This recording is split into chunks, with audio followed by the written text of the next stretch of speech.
The Namibian sun hammered down, bleaching the savannah a brittle gold.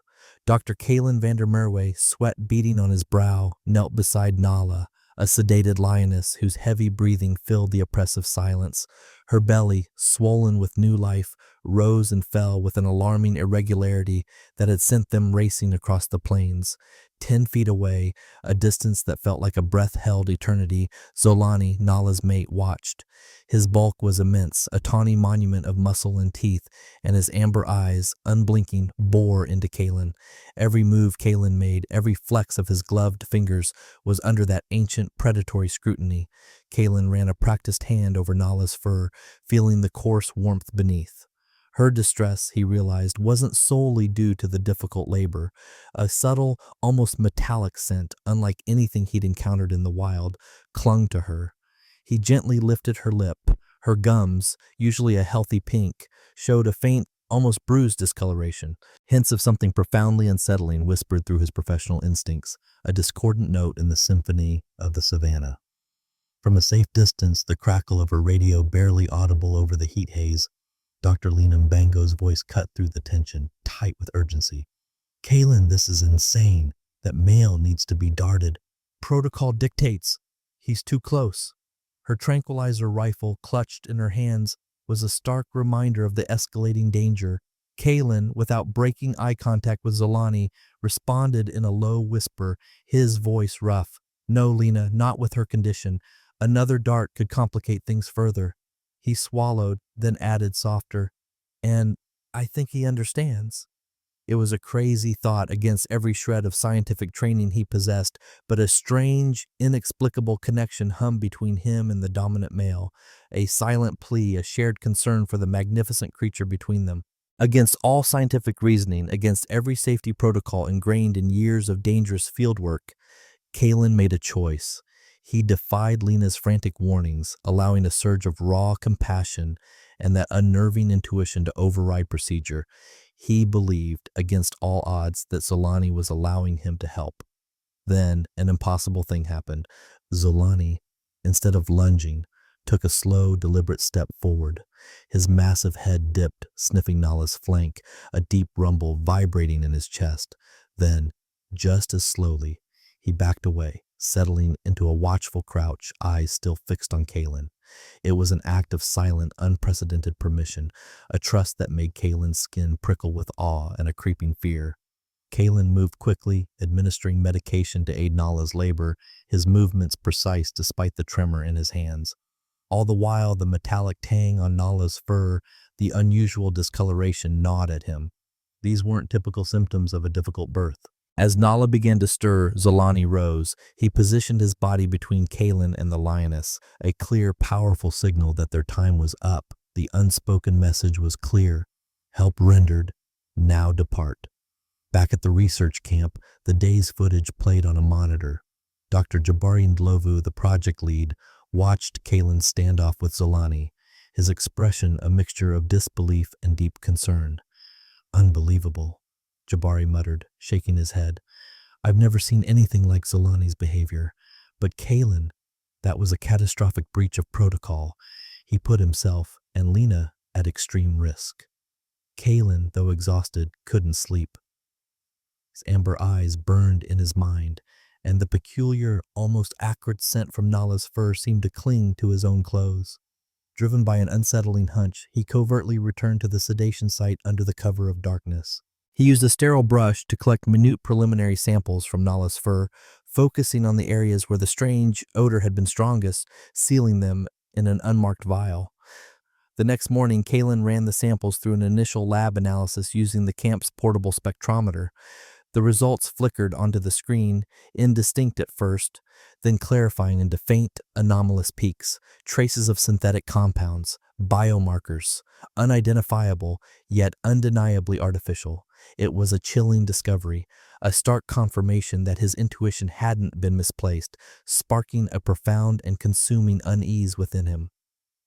The first pale streaks of dawn painted the horizon, but Kaelen hadn't slept. The synthetic traces on Nala's fur sample screamed at him. He found Dr. Ndlovu already awake, hunched over maps in the flickering lamplight. I'm going back out to Nala. Kaelen stated, his voice flat with resolve. Alone. Jabari's head snapped up, his expression hardening. Absolutely not, Kaelen. His voice was low but laced with quiet fury that resonated far more than any shout. You're risking more than just your life. You're jeopardizing the entire project.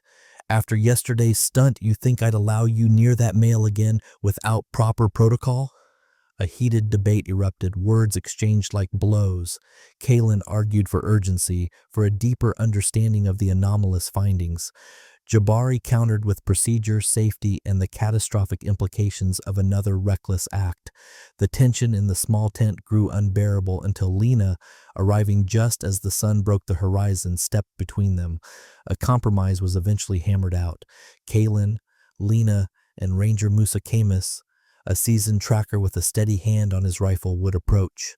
Drones would provide overhead observation, feeding real-time footage back to Jabari, and the rifles would be their last resort, their ultimate terrifying failsafe. They found Nala in full agonizing labor, her body racked by contractions. Hours before her expected due date, the medications Kaelen had administered the day before hadn't been enough. Her cries were raw, desperate. Zolani, a sentinel of silent agony, paced nearby, his amber eyes never leaving her. Kalen's resolve, already iron, hardened further. She's in distress, he murmured, the sight of her suffering a visceral punch. If we don't help her now, we'll lose her and the cubs. He began moving, dismissing Lena's frantic pleas to dart Zolani first. We don't have time. Trust me. As Kaelen approached on foot, his senses hyper-alert, Zolani's massive frame tensed. For a terrifying second, Kaelen thought the fragile trust was broken. But then, astonishingly, Zolani rose and slowly, deliberately, moved aside, clearing a path directly to Nala.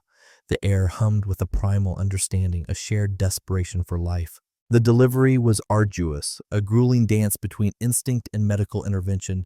Kaelen worked quickly, his hands gentle but firm. As the first cub emerged, tiny and slick, Kaelen explicitly observed it. A faint, oily residue shimmered on its fur, catching the harsh light, and the amniotic fluid, a faint, unnatural discoloration, a sickly pallor unlike anything he'd ever seen.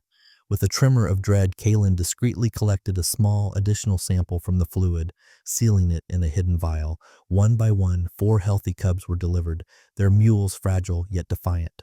The last cub, still and silent, caused Kalen's heart to lurch. He worked tirelessly, performing gentle chest compressions, breathing life back into the tiny form until, with a tiny cough, it took its first gasping breath.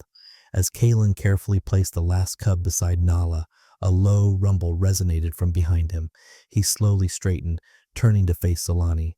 In a moment that defied all understanding, the enormous lion approached, his massive head lowering. He gently pressed his forehead against Kalen's shoulder, a rough, warm contact that lasted only a second, yet felt like an eternity. A deep, guttural sound, not a growl, but something akin to a purr, vibrated through Kalen's bones. Lena gasped, her voice a whispered awe. He marked you, part of his pride. Back at camp, Kaelen, still profoundly shaken by the emotional intensity of the encounter, rushed to his makeshift lab. His secret samples, the fluid from the cub, yielded results that were sickeningly familiar. The spectrometer's peaks confirmed it. Distinct traces of the synthetic compounds, the artificial biomarkers. This wasn't natural.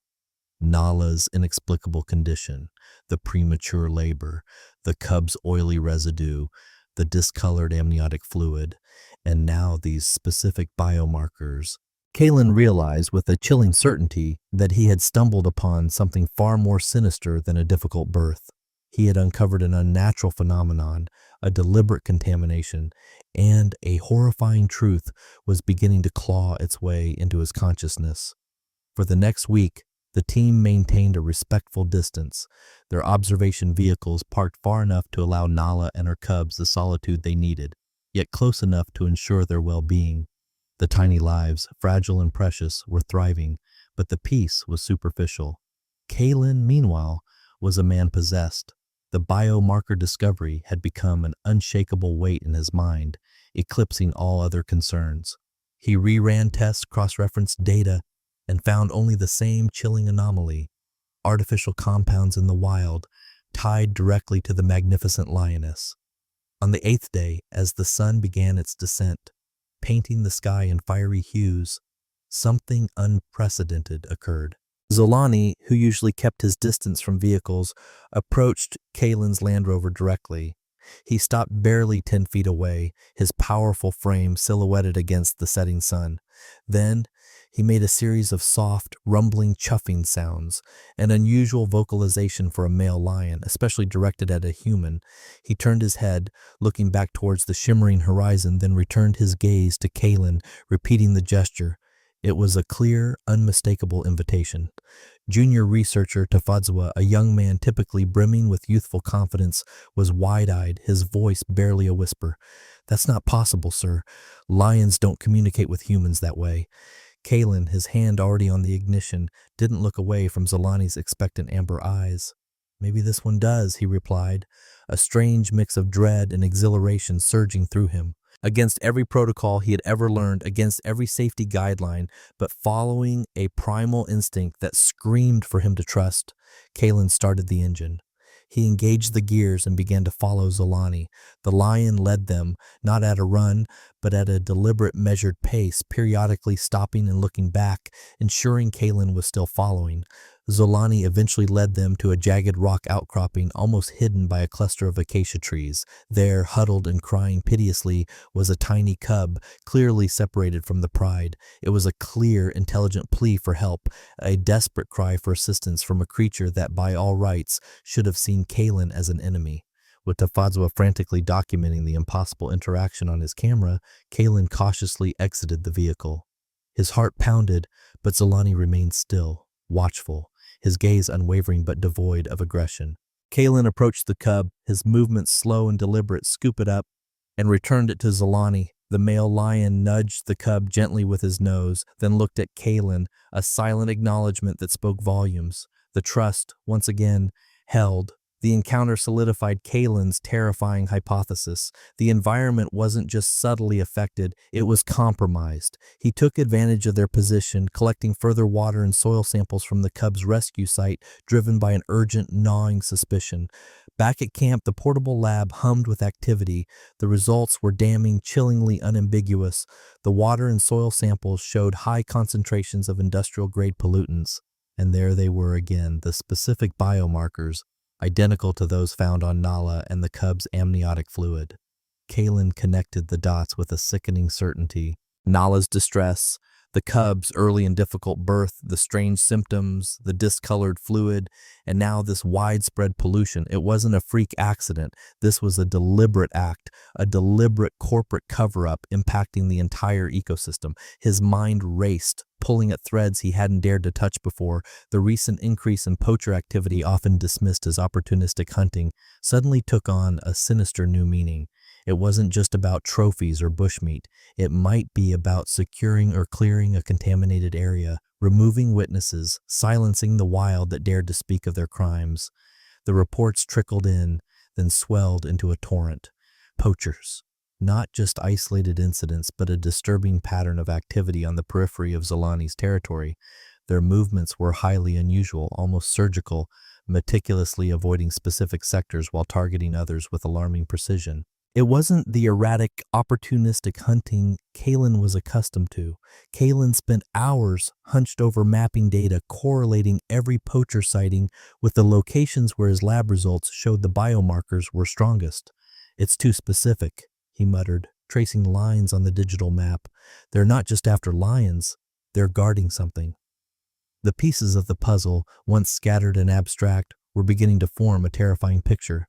Dr. Nilevu, his face etched with worry, called an emergency meeting. "We need to move them, now," he stated, his gaze sweeping across Kaelen, Lena, and the other researchers. "This poaching threat is unprecedented. We can't risk Nala and her cubs." Kaelen knew this was his moment. He interjected, his voice firm despite the tremor of adrenaline. "Dr. Ndlovu, the poachers are a symptom. I believe there's a deeper, more sinister threat at play." He paused, letting the statement hang in the tense air. Relocating them without understanding the cause means we might just be moving them into another poisoned environment. He laid out his lab findings, the irrefutable evidence of industrial-grade pollutants and the specific artificial biomarkers now confirmed in Nala, her cub, and the wider habitat. He presented the detailed spectrometry readings, the chemical analyses, the clear scientific proof. This isn't just environmental damage, it's a classified incident. The words felt heavy, dangerous as he spoke them aloud. Jabari, initially skeptical, his brow furrowed in disbelief, meticulously reviewed Kaelen's data. As he absorbed the information, his face tightened with a grim realization. This changes everything, he whispered, his usual scientific detachment replaced by shock. This is a corporate cover-up of unprecedented scale. The enormity of what Kaelen had uncovered settled heavily in the room. Kaelen then laid out his audacious plan, a lion whisperer approach for voluntary relocation. Instead of darting and transporting them, he proposed guiding the pride, leveraging the impossible trust he had forged with Zolani. He argued that the lion's intelligence and their unprecedented acceptance of him were their only non-invasive option, minimizing stress and ensuring the pride remained cohesive. Lena and Ndlovu listened, hesitant, their faces a mixture of wonder and profound skepticism. "They trust us, Jabari," Kaelen pleaded, his voice thick with emotion. "Zolani showed us. He asked for help.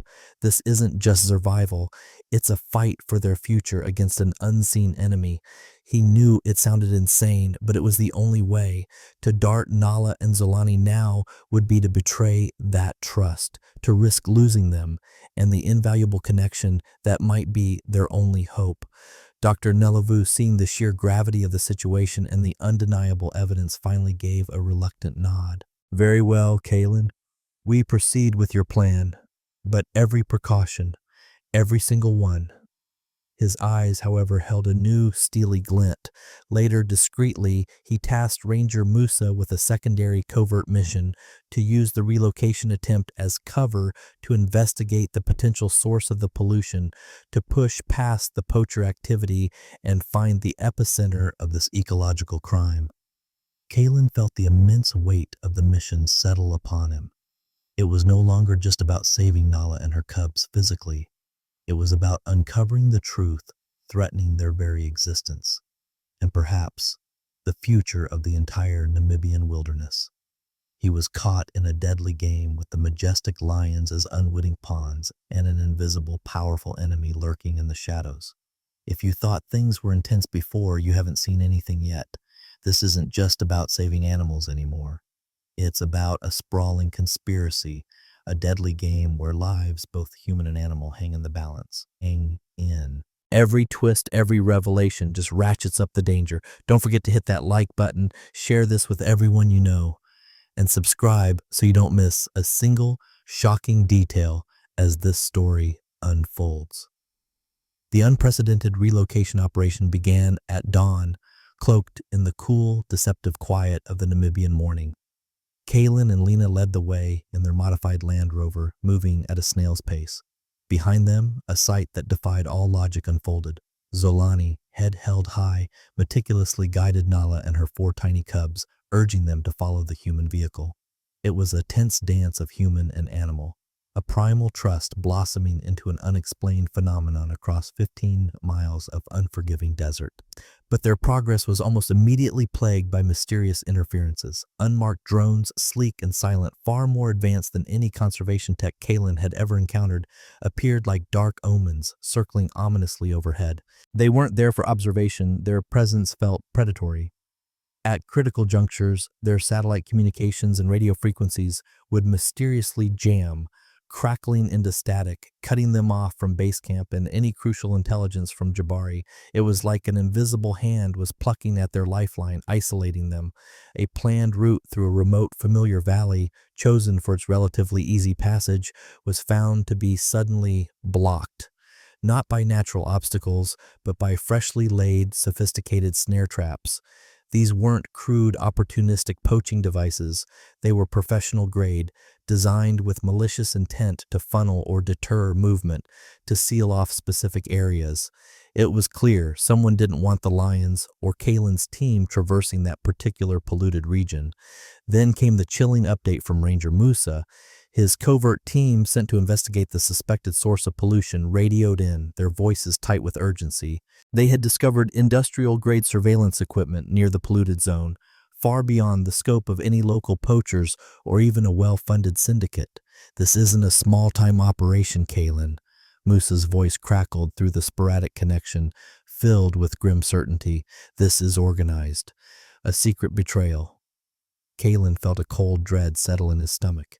They weren't just dealing with poachers or isolated pollution. They were actively being obstructed by a powerful, unseen hand. Someone wanted to keep the lions, and by extension, the inconveniently observant humans, away from the polluted site. The stakes had just escalated from ecological disaster to something far more personal and dangerous. They adapted, rerouting through increasingly treacherous terrain, the constant feeling of being watched making every shadow seem menacing. The lions, especially Zolani, displayed signs of agitation from the unseen interference, their ears swiveling, their low growls a constant undercurrent.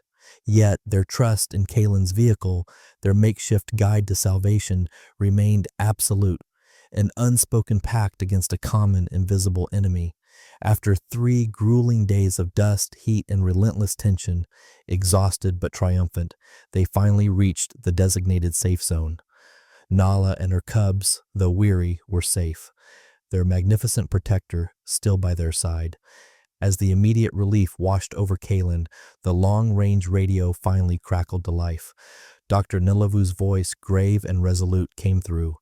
He had just received Ranger Musa's preliminary report, undeniable evidence of a massive illegal industrial waste dump meticulously covered and clear proof of deliberate, systematic obstruction to keep it hidden. The conspiracy was no longer a theory.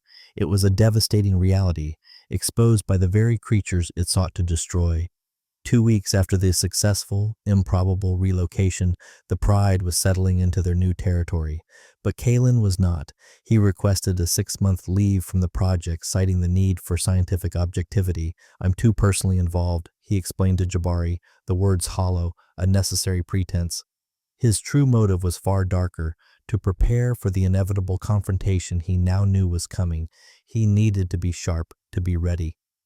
On the morning of his departure, before the first rays of sun crested the horizon, Kaelen drove to a familiar observation point overlooking the vast, still landscape. As the sun began its ascent, painting the sky in fiery oranges and deep purples, Zolani appeared on a distant ridge. He stood silhouetted against the rising sun, a magnificent, silent figure gazing down at Kaelen. It was a powerful, unspoken farewell, a profound pact between man and beast that transcended species. Kaelen felt the weight of their shared secret, the burden of trust. During Kaelen's absence, Dr. Nilavu and Ranger Musa intensified their covert investigation, working in the shadows, leveraging their network of contacts and the undeniable data Kaelen had provided. They gathered irrefutable proof. What they uncovered was staggering: a vast illegal uranium mining operation or a similar hazardous industry owned by a powerful multinational corporation. It operated under the flimsy guise of an agricultural development project, its true nature a festering wound in the heart of the savannah. The poachers, they discovered, were not mere opportunistic hunters. They were hired security, highly trained and well-equipped, tasked with deterring anyone from discovering the illegal dumping and resource extraction that had irrevocably polluted Nala's original territory. It wasn't just corporate malfeasance, it was a calculated government conspiracy with elements within the authorities actively protecting corporate interests, sacrificing the wilderness and its inhabitants for profit. 6 months later, Kaelen returned. The savannah breathed the same hot air, but everything felt different. On his 3rd day back, alone in an observation vehicle, he revisited the new territory. As if summoned by an unseen force, Zolani appeared.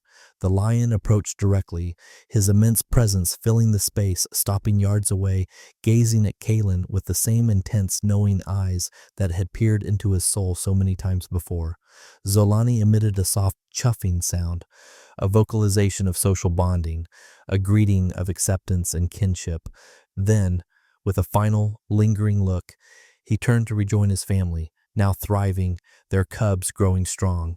He glanced back one last time, as if ensuring Kaelen understood, as if reiterating their unspoken pact. That evening, a coded message arrived from Dr. Ndlovu, his voice grim, yet tinged with a hardened resolve. Kaelen, the evidence is undeniable. It's bigger than we imagined. They knew. The corporation and elements within the government have been covering this up for years. The lions, they were our only clue. Kaelen understood Nala's inexplicable illness, the cub's distress, Zolani's unprecedented intelligence and trust. It wasn't just evolution, not just instinct. It was a desperate, intelligent cry for help against a human-made catastrophe. The unnatural phenomenon wasn't a biological anomaly. It was the deliberate poisoning of their world, a horrifying consequence of unchecked greed and corruption. Kaelen, now armed with undeniable evidence and the incredible testimony of the Lions Alliance, stood at the precipice of revealing the shocking truth to the world. His survival in the wild now meant facing a far more dangerous human enemy, risking everything for the fragile web of life they all shared. The wilderness had spoken through its most majestic voice, and Kaelen was now its reluctant, determined messenger. The battle for the savannah, and perhaps much more, had just begun. From the moment Dr. Kaelen Van der Merwe's gloved hands trembled, pressed against the distended abdomen of a sedated lioness, his path was irreversibly altered.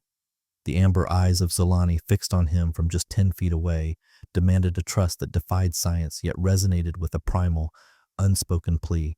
What began as a perilous health check in the dry Namibian savannah rapidly unraveled into a chilling discovery: an unnatural metallic scent, discolored gums, and then the undeniable synthetic biomarkers. Zolani's impossible intelligence and profound trust, leading Kaelen to a stranded cub, illuminated the insidious truth. The seemingly random poaching incidents, the inexplicable interference, the industrial pollutants, all were meticulously woven threads in a corporate cover-up, a vast illegal mining operation hidden beneath a veneer of agricultural development protected by elements within the government. The majestic lions, unknowingly suffering, became the reluctant witnesses, their very survival the key to exposing a conspiracy of unprecedented scale. Kaelen, once a wildlife vet, now stands as a messenger. Armed with undeniable evidence and the incredible silent testimony of the wild, he faces a human enemy more dangerous than any predator. His fight for the fragile web of life is no longer confined to the savannah. It has become a global battle, risking everything to reveal the buried truth.